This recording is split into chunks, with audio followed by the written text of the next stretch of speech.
പ്രിയ സുഹൃത്തുക്കളെ, തുറന്ന പുസ്തകം ഗ്രൂപ്പിൻ്റെ ലൈഫ് ടിപ്സിലേക്ക് ഹൃദ്യമായ സ്വാഗതം.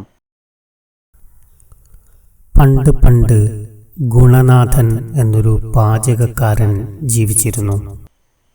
രുചികരമായ പലതരം വിഭവങ്ങൾ ഉണ്ടാക്കാൻ മിടുക്കനായിരുന്നു ഗുണനാഥൻ. അങ്ങനെയിരിക്കെ കടമായി കുറച്ച് പണം ശേഖരിച്ച് പട്ടണത്തിൽ ഒരിടത്ത് അയാൾ ഒരു ഹോട്ടൽ തുടങ്ങി. ഗുണനാഥന് തൻ്റെ അച്ഛനെ വളരെ ഇഷ്ടവും ബഹുമാനവുമായിരുന്നു. പുതുതായി തുടങ്ങിയ ഹോട്ടലിന് ഗുണനാഥൻ തൻ്റെ അച്ഛൻ്റെ പേരാണ് ഇട്ടത്, ഹോട്ടൽ ശബരിനാഥൻ.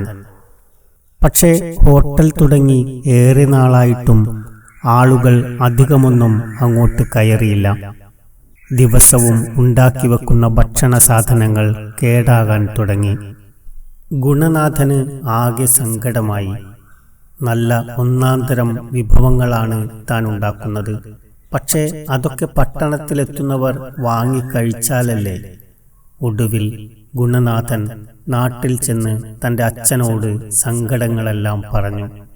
താൻ കട അടച്ചിടാൻ പോവുകയാണ്. പട്ടണത്തിലെ ആളുകൾക്ക് നല്ലതൊന്നും വേണ്ടെന്ന് തോന്നുന്നു. അതുകേട്ട് ഗുണനാഥൻ്റെ അച്ഛൻ പറഞ്ഞു, പട്ടണത്തിലെ ആളുകളെ ആകർഷിക്കാൻ ഗുണമേന്മ മാത്രം പോരാ. നീ ഒരു കാര്യം ചെയ്യൂ, ആദ്യം നിന്റെ ഹോട്ടലിൻ്റെ പേര് ഒന്ന് മാറ്റൂ. ശബരിനാഥൻ എന്ന പേര് മായ്ച്ച് അവിടെ പഞ്ചപാണ്ഡവർ എന്ന് എഴുതണം. അതുമാത്രം പോരാ, അതിൻ്റെ അടുത്തായി 4 യോദ്ധാക്കളെയും വരച്ചു വെക്കണം. ഗുണനാഥൻ അച്ഛൻ പറഞ്ഞത് അപ്പാടെ അനുസരിച്ചു. പിറ്റേന്ന് മുതൽ ആളുകൾ ഗുണനാഥൻ്റെ ഹോട്ടലിൽ കയറാൻ തുടങ്ങി. ഓരോരുത്തരും ഗുണനാഥനെ വിളിച്ച് ഇങ്ങനെ പറഞ്ഞു, അതെ, തൻ്റെ ഹോട്ടലിൻ്റെ പേര് പഞ്ചപാണ്ഡവർ എന്ന്, പക്ഷേ അടുത്ത് വരച്ചു വെച്ചിരിക്കുന്നതോ 5 പേർക്ക് പകരം 4 പേർ മാത്രം. എത്ര മണ്ടത്തരം! വിനയം മാത്രമുള്ള ഗുണനാഥൻ ഓരോ ആളോടും അതിന് മറുപടിയായി, അയ്യോ, അറിയാതെ പറ്റിയതാണ്, ഉടനെ മാറ്റി വരപ്പിച്ചോളാം എന്ന് പറയും. ഒപ്പം ഒരു ചായ എടുക്കട്ടെ എന്നും ചോദിക്കും.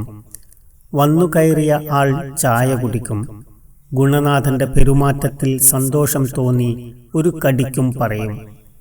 രുചികരമായ ആ പലഹാരത്തിൽ തൃപ്തനായി കുറച്ചെണ്ണം പൊതിഞ്ഞെടുക്കാനും പറയും. മറ്റു ചിലപ്പോൾ സുഹൃത്തുക്കളുമൊത്ത് അവിടുന്ന് തന്നെ വീണ്ടും ഭക്ഷണം കഴിക്കാനെത്തും. ഇങ്ങനെ പലരും ഗുണനാഥന്റെ കടയിലെ സ്ഥിരം സന്ദർശകരായി. അതോടെ അയാളുടെ കച്ചവടവും പൊടിപൊടിച്ചു. കുറഞ്ഞ നാൾ കൊണ്ട് കടമെല്ലാം വീട്ടി. പട്ടണത്തിലെ പ്രധാനമായ ഒരു ഭക്ഷണശാലയായി പഞ്ചപാണ്ഡവർ മാറി. ഗുണനാഥൻ ഈ അത്ഭുത കഥ അച്ഛനോട് പറഞ്ഞു.